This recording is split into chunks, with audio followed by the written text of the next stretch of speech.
Hi, Winding Pathways with Hoover's Hatchery, and we are here at a special place, Cluckingham Palace. I'd like you to meet Autumn and Linda, and they're going to tell us a little bit about what this is. So who do you have with you, and why do you have chickens? Well, this is Tina Turner, and she's a Tulba Polish, and probably my sweetest hen. I've wanted chickens forever, probably 20 years, and we found out we were going to have our first grandbaby a couple of years ago, and decided it was time. So we ended up being able to purchase the actual coop, which is an 8x8 coop from a building company down in Kelowna. Then my husband, we're actually builders, so my husband and I designed the run for the girls, and it's been wonderful. Everything that I wished for came true.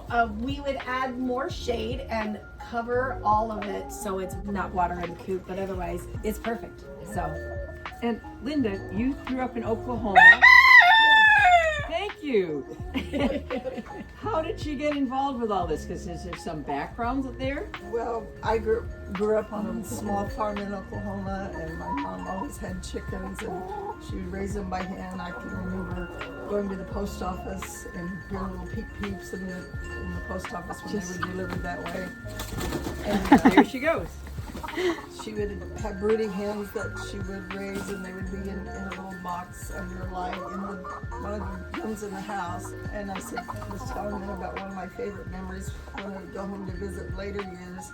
She loved bannies, and she had one that would come to the door and kind of cluck cluck, and my mom would open the door. She would walk in the living room and look around, and then go to this little closet in the corner.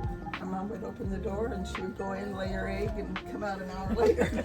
Isn't that the best? So we're talking multi-generational because your mom, you, Autumn. Yeah, and I always wanted them, but I always decided every spring I better not to go there.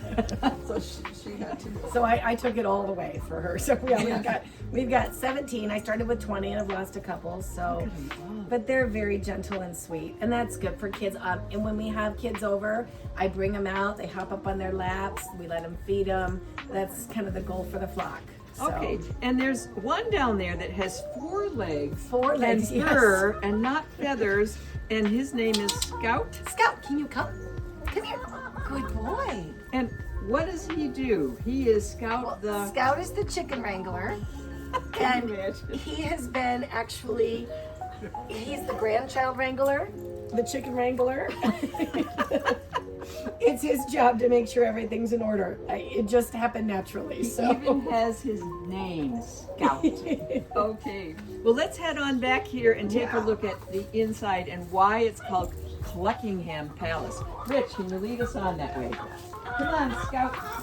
And Kelsey's going to take a look at the amazing inside. Go ahead, Autumn, show us what's there. Well, in theory, I was told that the vinyl wallpaper makes it easier to clean.